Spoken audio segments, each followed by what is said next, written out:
Boa noite, mestre Scala, e boa noite a todos. Estamos então mais uma semana hoje com mestre Daniel Rosito. Logo, logo ele está entrando por aí. Nós vamos bater mais aquele papo, certo? Já entra aí, curte lá nossa página.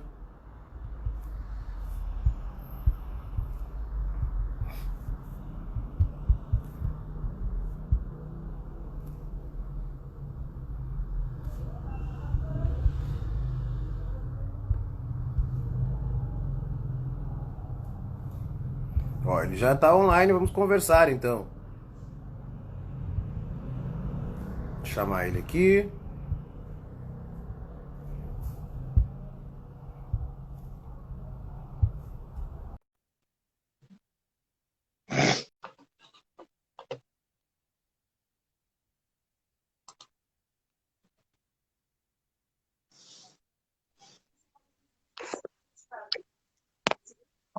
Olha aí, tá Alô, online, cara. alô, Ô, grande senhor Anderson. mestre, tudo bem, senhor Daniel? Não sei se chama de mestre, meu senhor Daniel Rosito, meu amigo, enfim, né? Como quiser, tá à vontade. Que bom. Seja bem-vindo, então, ao nosso Papo de Mestre. Uh, Obrigado pelo convite. Foi um prazer ter recebido o senhor aqui hoje, né? E vamos trocar uma conversa descontraída para as pessoas conhecerem os mestres, vamos dizer, brasileiros. O senhor já tem sangue português quase, né? Oi, sou do mundo agora, né? Aí! Né? Então tá, vou pedir para o senhor se apresentar aí para nós, uma galera que não conhece o senhor ainda. Fica à vontade.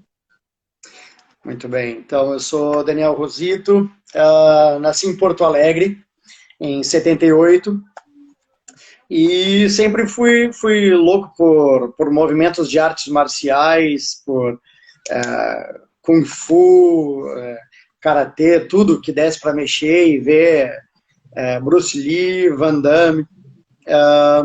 Depois na vida surgiu numa viagem para a França que eu fiz, no retorno a viagem mudou a minha vida.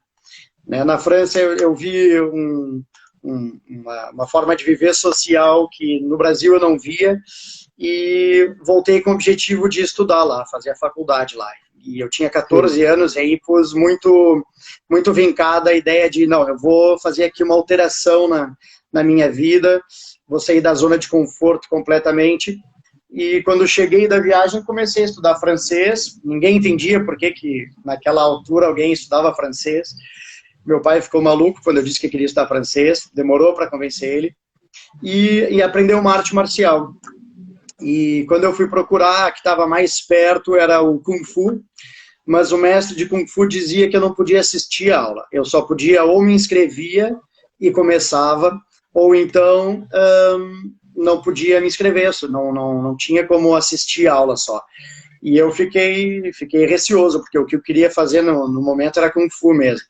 E aí eu, olha, Sim. não vou lá, vou numa academia que tinha mais ou menos perto da minha casa e comecei a fazer academia lá, peso, aeróbicas e alongamento. E até que apareceu uma figura curiosa, que era o senhor Rogério Silva, e eu comecei a treinar com o senhor Rogério, mas não tinham alunos lá. E aí, passado aí 2 meses, 3 meses, ele saiu e deixou o senhor Arlindo, que é uma grande figura, ele tinha 1 ano menos do que eu, mas muito responsável, muito técnico, e me ensinou toda a base ali. Eu E eu, conheci o eu, Arlindo mesmo. Nós treinávamos o Sr. Bortoluzzi na época, né? E o vocês eram Arlindo, colegas. me lembro muito bem dele. Na verdade, hoje, a última vez que eu soube dele era professor de física, química, algo relativo numa escola particular em Porto Alegre. Ah, é? É, Nunca mais ouvi falar. Eu até tenho um logotipo que eu fiz com a imagem dele, fiz aqui em Portugal ainda e pedi autorização dele por alguém que era nosso colega lá da Xinjiang. E tem um logotipo com ele, com um pontapé lateral saltando ele. Ele era muito bom, muito técnico. era muito técnico.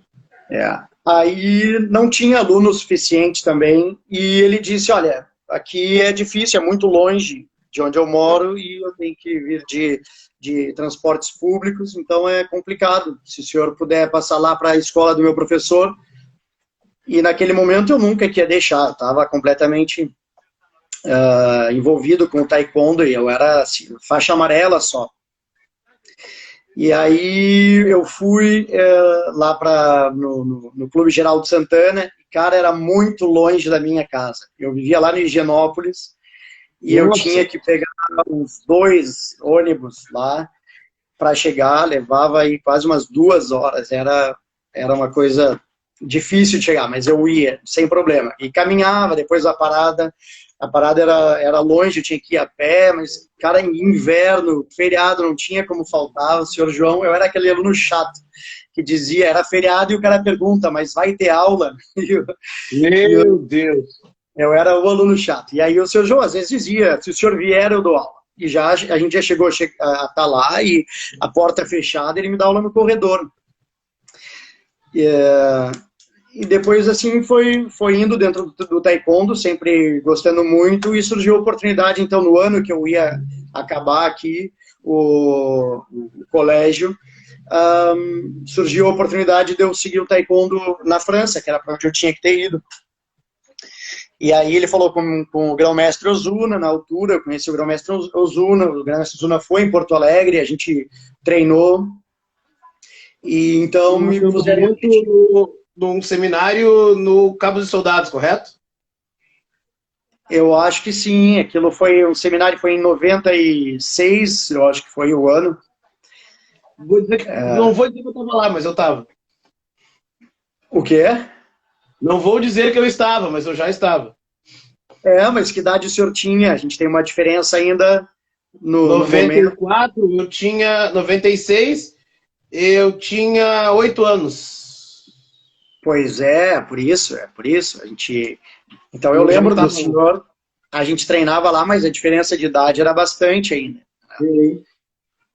Então aí eles me disseram, olha, o senhor treina, ajuda o senhor Bortoluzzi aqui e se prepara para ir para a Europa, com taekwondo. Então foi assim que começou ali a minha vontade de seguir. E depois o próprio ambiente também, né? O ambiente era diferente de tudo, eu encontrei um ambiente muito diferente de tudo que eu tinha em volta da minha vida. Né? As pessoas, a forma de lidar e aquilo tudo envolveu. Então, isso já encurtou 50 perguntas aí que eu tinha do caminho, mas vamos lá. Então, sua trajetória começou em Porto Alegre, e onde é que veio essa ligação, ao invés de França, Portugal, enfim, como foi parar isso? Se era para ir para a França, acabou em Portugal, como foi? Isso. Então aí, na França não tinha ninguém com o taekwondo, e o meu pai disse que para eu poder viajar, que eu tinha que passar na faculdade ainda, né, em Porto Alegre. E só se eu passasse na faculdade, e se fosse na URGS, é que ele me deixava ir, porque eu tinha 18 anos. Né? Ele me perguntava como é que tu vai viver lá, o que tu vai fazer. Então, eu ia economizando dinheiro desde os meus 14 anos, eu deixei de comer no recreio, e pegava o dinheiro da comida do recreio e colocava de lado no meu quarto, tinha lá um pote, colocava todo o dinheiro. E era o dinheiro que eu ia para seminários, quando a gente tinha, era o dinheiro que eu pagava, e para essa viagem. Aí o meu pai, quando quis falar comigo no último ano, eu tinha desistido, eu disse, não, eu tenho dinheiro para ir. Tenho dinheiro para ir para ficar um tempo. Né? Eu passei 4 anos economizando, eu via uma moeda no chão e me atirava na moeda, né? E colocava de lado. Aquilo ali foi autodeterminado. Então, ele chegou. Eu estudei, consegui passar na URGS em Educação Física, E aí na hora de ir, na França não dava para começar o taekwondo lá direto, porque na França tem outros, o regulamento é diferente. Então eu tinha que ter alguém assim intermediário. E aí o grão-mestre Ozuna me deu o contato do professor José Pedro Reis, que estava em Portugal. Nunca me tinha passado na cabeça para vir para Portugal. Era um lugar que eu não tinha ideia de vir. Mas com o senhor Reis a gente foi falando ao longo do tempo. Ele disse que precisava de gente aqui para ajudar ele no momento. E eu falei, olha, eu estou aqui com dinheiro para estar um tempo. A URGS eu deixei para 6 meses trancada a matrícula. E estou livre, posso ir para Portugal durante um tempo. Aí eu fui para a França primeiro 2 meses, depois vim para Portugal, encontrei com ele. E aí eu adorei o lugar, gostei do lugar, comecei a conhecer as pessoas, gostei daquilo que o taekwondo me proporcionou no começo. Eu encontrava aqui também, eu me desenvolver como pessoa, estava no caminho certo.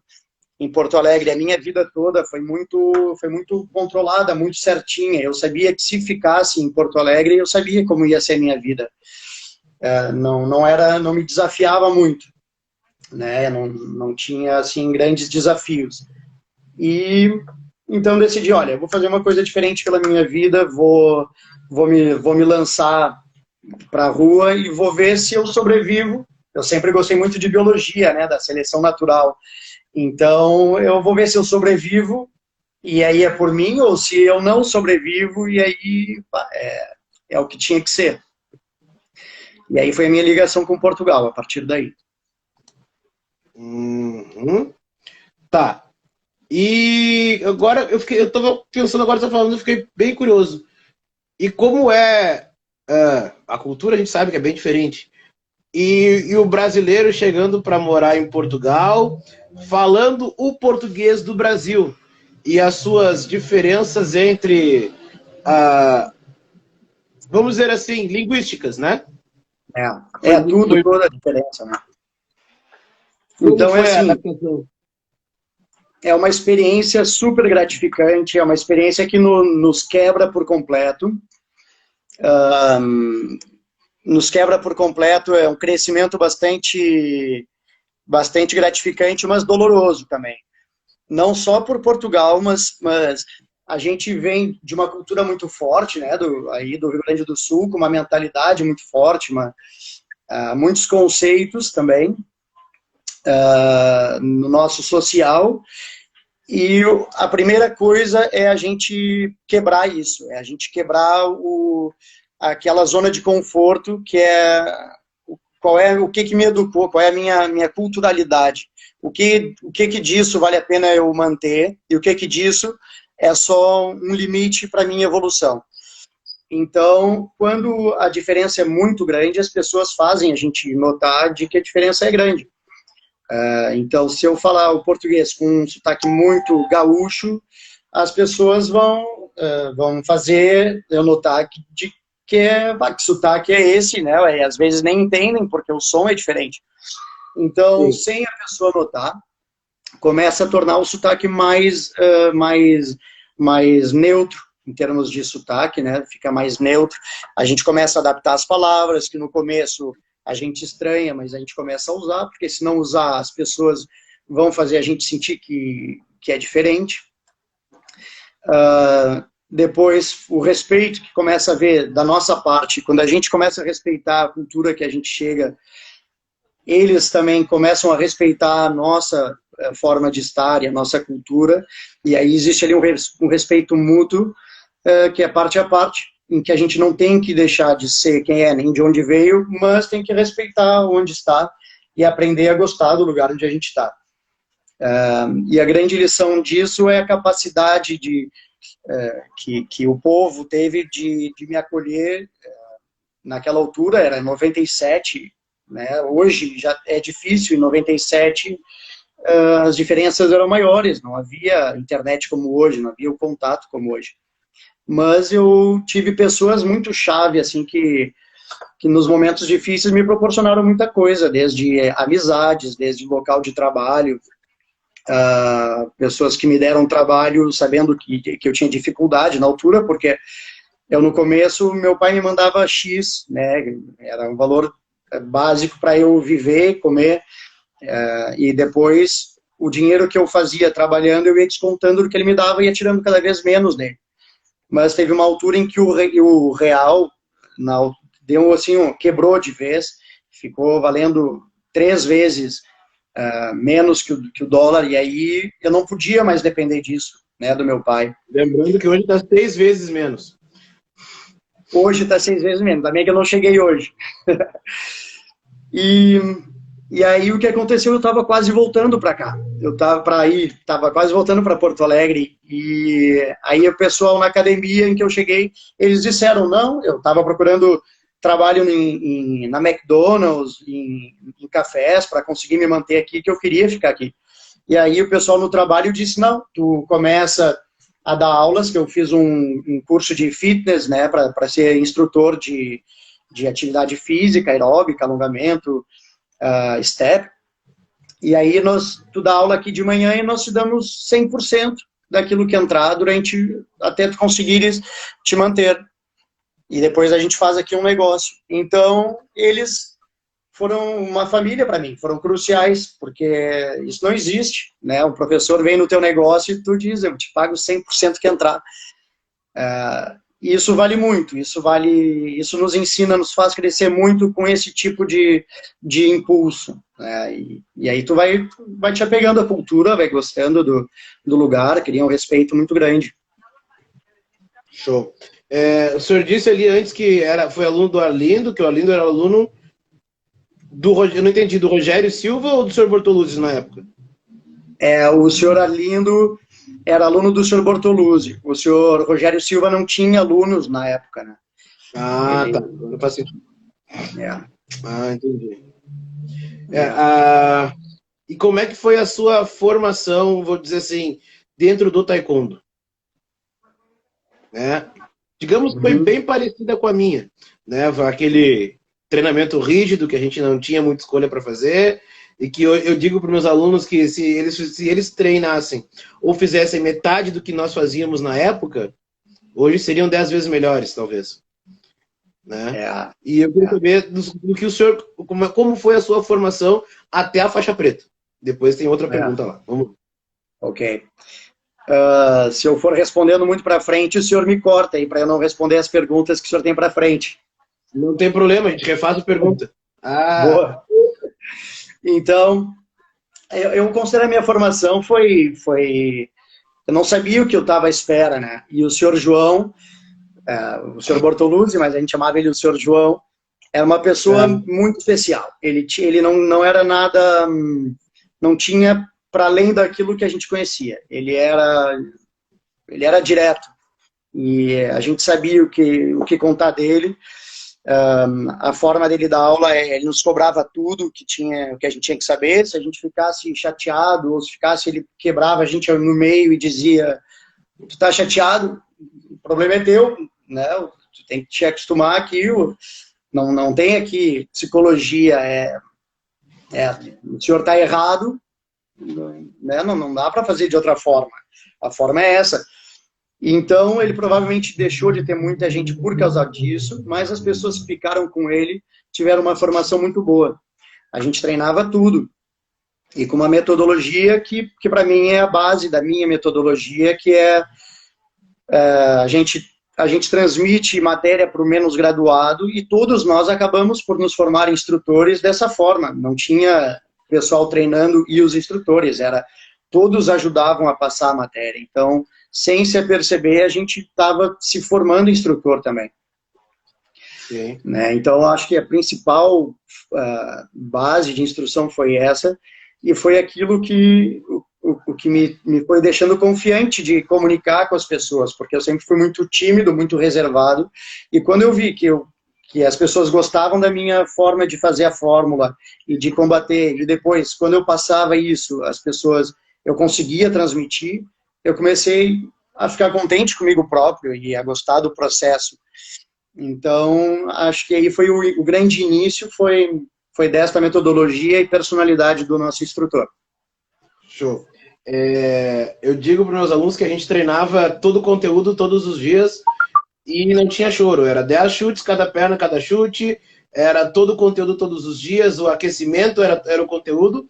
Depois cada um treinava o seu conteúdo. E todo mundo sabia tudo.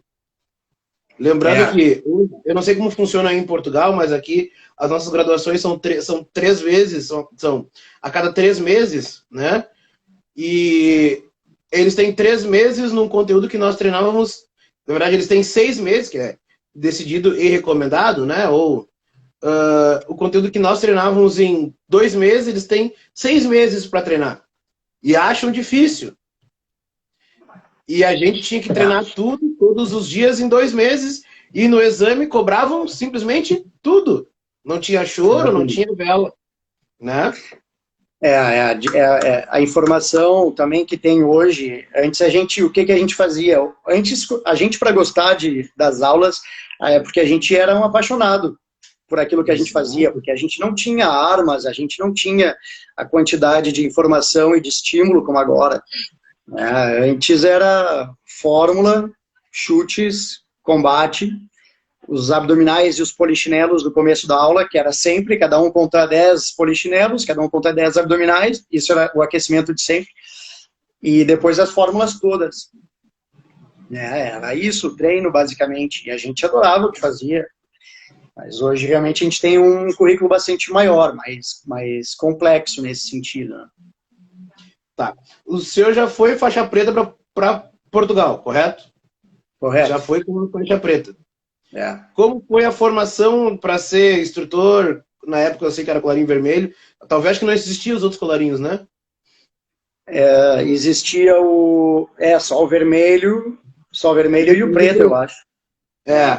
E como foi a formação de colarinho no sistema europeu, ou na Europa já, né? Uhum. E a decisão de seguir trabalhando com taekwondo, com colarinho preto.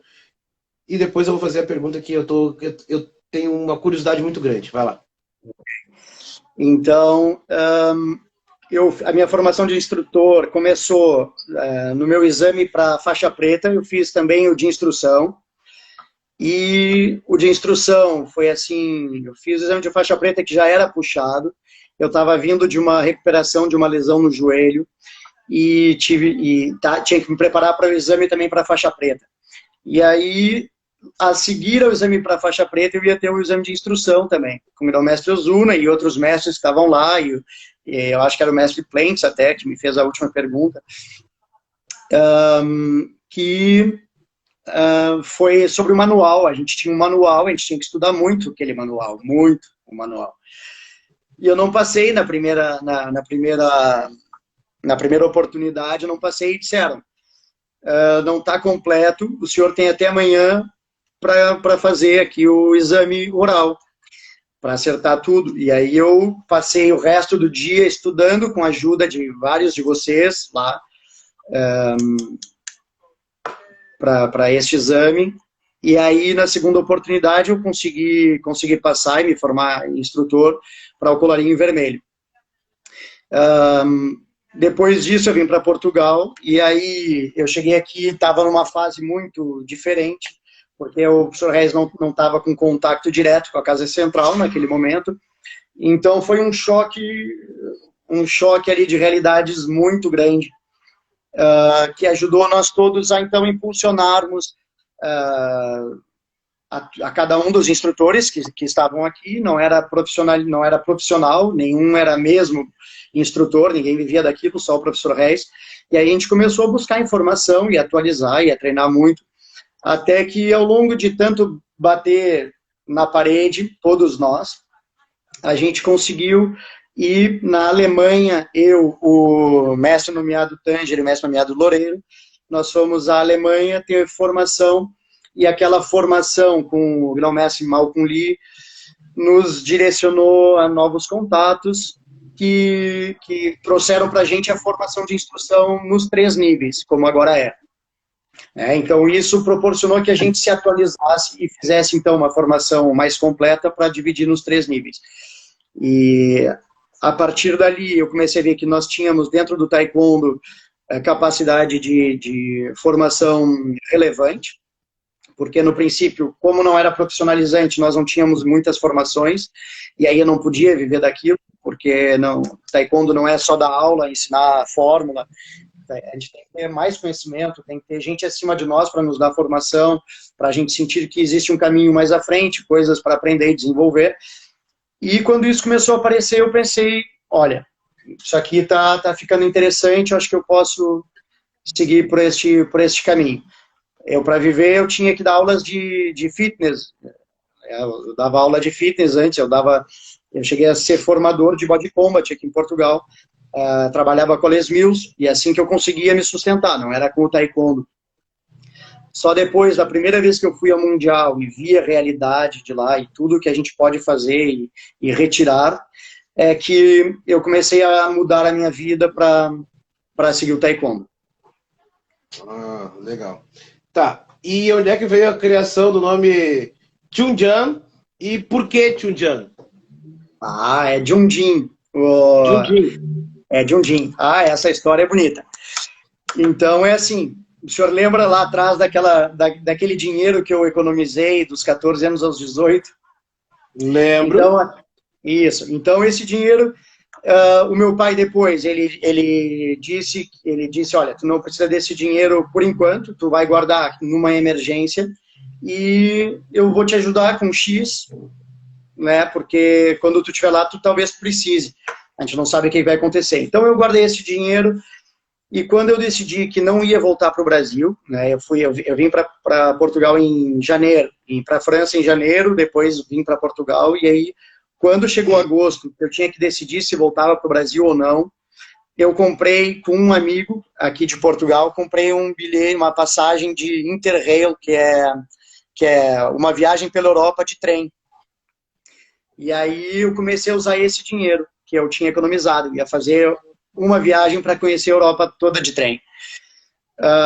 E quando eu fui da Itália para a Grécia, eu conheci duas coreanas, que elas não estavam, elas chegaram no guichê para trocar travel check pelo dinheiro deles, na altura era lira, elas tinham assinado em coreano o nome delas.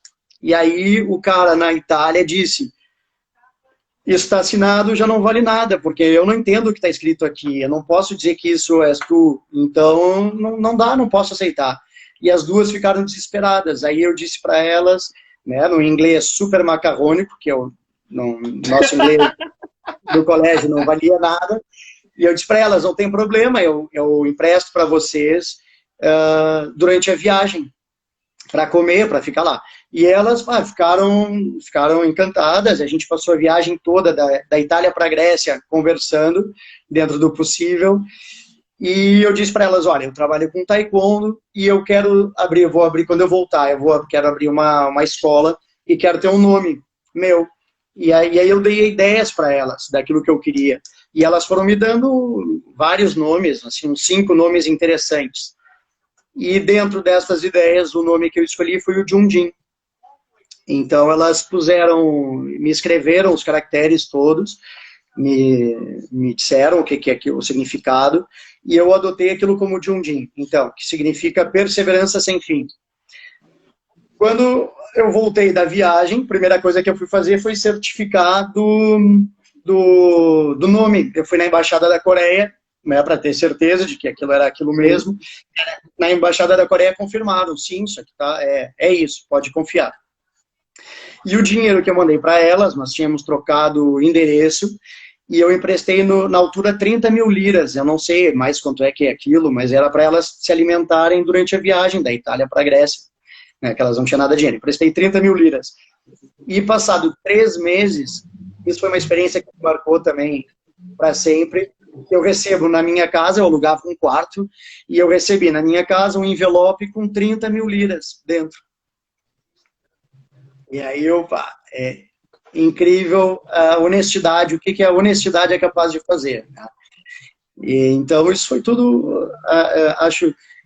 lições da vida que eu fui tendo, mesmo em momentos assim menos fáceis e que seria menos óbvios, né, que as pessoas facilmente podiam tirar vantagem e, no entanto, eu tive exatamente o oposto. Eu tive pessoas sempre muito corretas e que estavam lá para apoiar.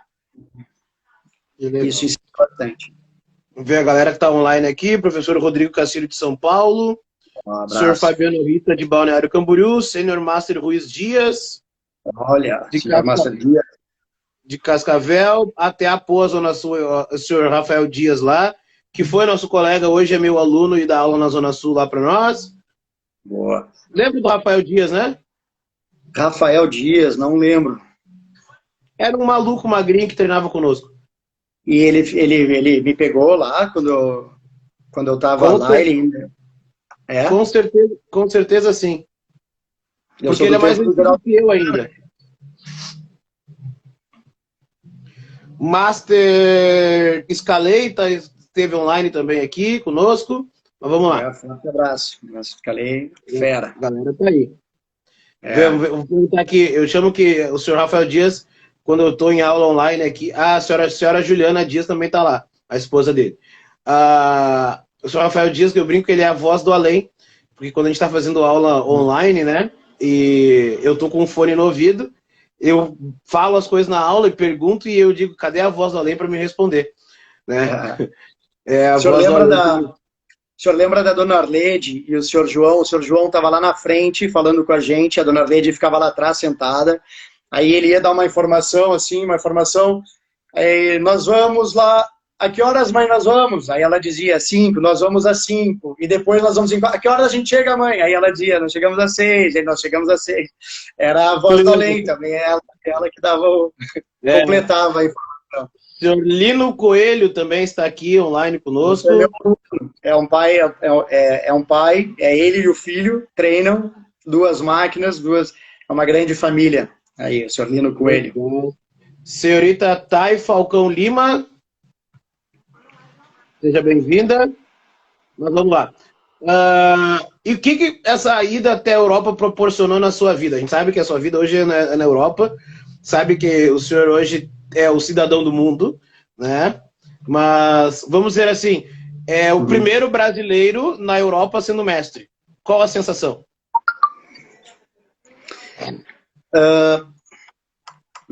Nunca pensei nisso desta forma, assim, mesmo o Brasil na Europa sendo mestre. Eu acho que a gente se descola um pouco ali se descola um pouco de ser brasileiro e o primeiro a ser mestre na Europa. Nunca pensei nisso assim desta forma. Eu acho que o muito importante disso é nós todos como um todo, é a partilha de experiências, é ser formado numa cultura, depois ter que partir essa cultura, se adaptar a outra cultura, né, na Europa. E aqui são várias culturas, a gente para ter um evento tem que estar com vários países, então existe aqui uma partilha muito grande cultural também. E o que significa para mim é exatamente isso, é a capacidade de adaptação, é a aceitação, aceitar as diferenças, porque aqui os países são muito menores e eles têm que aceitar a diferença do vizinho, senão vão ter problema para comercializar, e as pessoas também têm que aceitar a diferença. A nível social, as pessoas têm uma capacidade aqui de conviverem juntas bastante boa, facilita na tomada de decisões, facilita na nossa vida, no geral, né? É bom, é agradável, é uma sensação bastante assim, agradável viver com esse nível emocional. Né? Mestre, como é que eu vou dizer? O senhor hoje é mais graduado que o senhor Reis, que foi seu professor aí, é isso? É isso. Como é que ficou essa relação? Como funcionou? Como funciona? Enfim. Cara, para mim é muito normal. O fator de chegar a mestre, o ser estudante, é um fator muito pessoal. É para mim e para os meus alunos que me consideram. O professor Reis, para mim, eu chamo ele de mestre Reis, porque no momento em que eu cresço, ele cresce comigo, né? Nem que seja só para mim, mas eu peço permissão para ele para sair de um evento mais cedo. Para mim, ele é sempre o meu sênior, né, o que está à minha frente, não importa a minha graduação, ele é a pessoa, é como nós com os nossos pais ou avós, a gente pode ter mais estudo e saber mais, mas o respeito está lá, não muda, embora não seja saber mais nesse caso, né, a experiência dele é sempre maior, mas nisso não muda nada. Alguém aqui perguntando se o Psorres ainda está em Portugal. Ele ainda está em Portugal. A gente se encontra aqui em todo evento. Mas Esse então, é o Sr. Master Dias. A pergunta do Sr. Master Dias.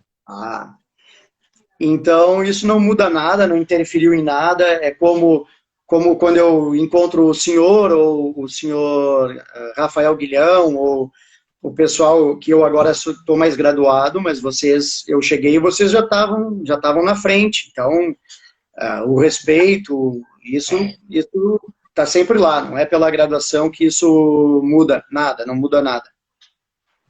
Senhor André, um sobrenome que eu não vou saber pronunciar, porque é muito difícil. Eu acho que eu conheço. O André Lanes, eu acho que é um amigo de infância. Show de bola. Senhorita Drica, de Foz do Iguaçu, também está online, né? Professora de Foz do Iguaçu. Me diz uma coisa, eu quero uma história engraçada sua. Me conta aí. Essa aí não tava no script. Olha, uma história engraçada. Teve uma vez, não é graça no momento, para mim, para a pessoa em questão, foi um pouco trágico, né? Eu estava viajando para Foz do Iguaçu com o Sr. Bortoluzzi. Estava viajando para Foz do Iguaçu e o senhor sabe aquele jeitão dele, muito sério, né? E aí estava conversando e ele disse, e aí a gente estava de ônibus e o cara foi atropelado. Ele contando muito sério, assim, a gente estava indo de ônibus e o cara foi atropelado e parou a viagem toda. E eu olhei para ele, mas o senhor João, mas o que aconteceu com o cara? E o senhor João olhou sério, senhor Daniel, o senhor não ouviu? Eu acabei de dizer que o cara foi atropelado. E eu disse, mas o que eu queria saber é que o que aconteceu, foi atropelado e depois morreu, quebrou a perna, ou o que aconteceu com o homem? Ele direto. Essa foi uma situação que marcou muito com ele, que a gente me fez rir. Ele não riu, ele ficou sempre muito sério. Eu tenho uma história com ele também bem engraçada, com ônibus e coisas do tipo. Eu fui viajar com ele para o interior do estado, alguns cursos, alguns seminários no interior do estado, e o motorista entrou, se apresentou, né? Falou, sou o senhor, não sei o que lá, desejo a vocês uma boa viagem. E ele gritou lá, pro senhor também, se o senhor tiver uma mal viagem, a gente não chega. Ele era uma figura. O senhor Daniel Lanes disse que pode contar uma história sua engraçada aí. Quem? O senhor André Lanes. André Lanes. Diz que pode contar uma história sua engraçada. Depois eu vou querer saber essa história aí. Eu também não lembro. Eu lembro, ele deve ser uns 10 anos ou 15 anos mais velho que eu, então ele me conheceu muito criança. Eu nem sei as histórias que ele sabe de mim, né? Nem eu lembro mais das histórias. Até eu tô curioso. Me conta o que o taekwondo proporcionou na sua vida de forma geral. Vamos lá. De forma geral, proporcionou eu me encontrar comigo mesmo, provavelmente. Eu descobri um grupo de pessoas com características que me fizeram ali mudar a minha rotina na minha vida, mudar a forma de eu relacionar com as pessoas. Um trabalho de equipe grande com todos vocês. Eu lembro que muitas vezes a gente tinha torneio todos os meses, né? E às vezes muita gente que treinava lá eram pessoas que não tinham disponibilidade para ir em todos os torneios. E eu lembro que faziam, às vezes, queriam que alguém fosse, e se falavam uns com os outros e diziam, olha, tal pessoa é importante ele ir para fazer exame, ou é importante ele ir porque ele pode ser campeão, vamos juntar dinheiro e vamos ajudar ele aí. E várias vezes aconteceu. Então, isso foi engrandecedor. Gostei muito de encontrar isso. Me ensinou a partilhar mais, porque eu na altura não tinha assim grande contato assim e partilha das coisas, e ali com vocês eu viajava, ia em todos os torneios, todos os meses, então fazia com que eu partilhasse bastante momentos e todas as coisas com vocês todos, e isso foi bastante bom. Depois proporcionou eu ter uma vida, né? Não precisava fazer isso para viver, mas é o que realmente me realiza, é o que me realizava em termos de formação, de trabalho com as pessoas, me deu confiança e acabou por me proporcionar um estilo de vida também, né? No fim, me proporcionou um estilo de vida. Legal. Mestre, a gente está chegando ao fim quase aí, né? Foi rápido hoje pra caramba, muito bom. O mestre Cavenati me chamou no privado aqui, disse que chama essa entrevista. Né? Muito obrigado, mestre Cavenati. Tá online lá também. Boa, forte abraço, mestre Cavenati. Eu vi a entrevista dele também. É uma máquina. É uma máquina. Mestre, então assim, ó, uma mensagem para os alunos que estão chegando, aqueles que já estão e aqueles que têm os sonhos, como os seus talvez, de se transferir para para o velho continente ou para outra parte do mundo. A mensagem nesse sentido para já, ninguém não pode se vitimizar por nada, ninguém pode dizer eu não tenho capacidade, não pode achar, porque os meus pais não fizeram isso, porque a minha vida não foi assim.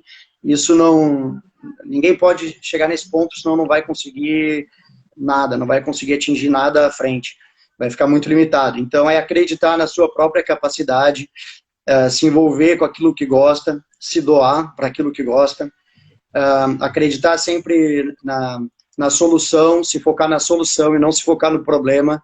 Se existe um momento difícil, ótimo, é o momento de aprender alguma coisa. Tem momentos que todos nós temos dificuldade de encontrar uma solução, e o lado bonito é que a solução existe. Então é pensar, preciso tomar uma decisão para amanhã. Então, olha, relaxa a cabeça, dá uma pensada, trabalha com o estresse também, tenta afastar o estresse durante um tempo, que a solução vai começar a surgir na cabeça várias outras ideias. Então, é acreditar em si próprio, não baixar a guarda. Se a pessoa tem um desejo, tem uma vontade, segue em frente, aceita os desafios, acredita que ela pode ultrapassar, e isso é o principal. É ter essa perseverança sem fim. Não pode esmurecer, né? Não pode baixar a guarda. Show de bola. Mestre, então vou te agradecer pela conversa, muito obrigado. Tá num horário aí já de descanso, que são, que horas? 11h30 em Portugal da noite, é isso? Aqui são 11h30, Aí, atrapalhando o seu descanso já, né? Nada. Mas ótimo. É muito bom ter essa conversa. O pessoal não sabe, eu já tentei, inclusive, fazer uma aula com o senhor via Zoom, né? Com a galera aqui de Viamão e meus alunos e tal, mas o fuso horário complica um pouquinho, mas um dia vai sair. Uma hora sai. Vou dizer que o senhor me sacaneou no dia do aniversário da minha escola aqui. Que o senhor, fazia pouco tempo que o senhor Bortoluzzi tinha partido para o outro plano, né? E no aniversário da escola o senhor simplesmente me dá um recado assim: o senhor é quem dá a aula mais parecida com ele. Cara, eu vou dizer assim, em 2 segundos eu respirei muito para não cair no choro durante a aula, mas depois não teve como segurar. Não, mas foi mesmo. O senhor Bortoluzzi ter partido mexeu muita coisa, né? A gente vai buscar na base, ele lembra muito dele, ele vincou muito dele em nós, e ele vincou, não é pela criatividade, não é pela expansividade, ele vincou porque ele era reto, e a forma dele falar as coisas. E quando eu vi a sua aula, o senhor tinha 8 anos, eu acho, quando eu saí daí, eu próximo disso, então eu não conhecia como é que o senhor dava aula. E quando eu vi dando aula, eu via as palavras dele, a forma de dirigir a aula muito, muito semelhante. O cara tá igual ao professor Bortoluzzi, né? Então, e essas coisas têm que ser transmitidas também. tem coisas que a gente não pode deixar a vida passar para a gente transmitir. A gente tem que aproveitar o momento e transmitir a informação. Então, eu tinha que lhe dizer, quando eu vi aquilo, eu tenho que dizer, porque é verdade. Fico muito feliz em escutar isso, sabe? E eu fiquei feliz com a sua aula. Muito obrigado, mas eu também sou um cara que eu logo, sempre quando eu posso, eu dou uma assistida na sua aula ali. Claro, a gente tira algumas ideias também, né? Porque como a gente vive na natureza, a gente nada cria, tudo se transforma e tudo se copia. É verdade. Então a gente vai lá e tira umas ideias como pode. Mestre, de novo, obrigado. Desculpa atrapalhar o seu descanso aí. Já é 11h30 da noite em Portugal e a gente está atrapalhando o seu descanso. Já que amanhã aqui, enquanto eu estou dormindo, o senhor está já trabalhando. Já comecei o trabalho. O prazer foi meu aí conversar com o senhor. Muito obrigado pelo convite. Foi ótimo aí ter essa conversa. Senhor Rafael Dias, lá da Zona Sul. Senhor Rafael, olha só. O senhor botou assim, senhor Mendonça, após o papo de mestre, vai precisar de um lenço. Vou precisar de um lenço, sim. Quem tá direto comigo sabe o quanto tocar no nome do senhor Bortoluzzi mexe comigo. Mexe bastante. E a gente vai tentando superar essas coisas, né?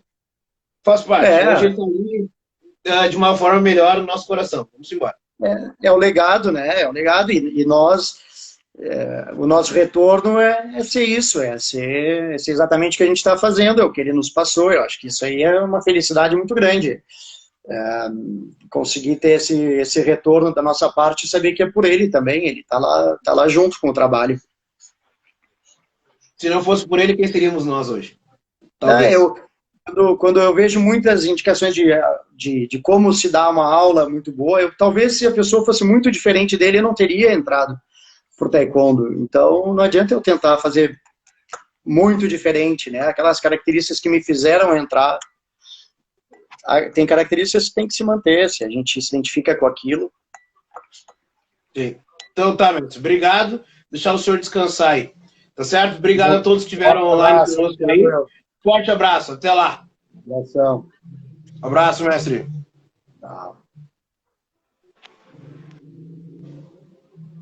Então, galera, esse foi o nosso papo de mestre hoje. No finalzinho um pouco emocionante, né? Mas faz parte, é do jogo. Certo? Muito obrigado a todos. E semana que vem nós temos mais um programa Papo de Mestre com outros mestres. Ainda não temos definido, mas logo a gente vai aparecer por aí. Tá certo? Um abraço e obrigado a todos.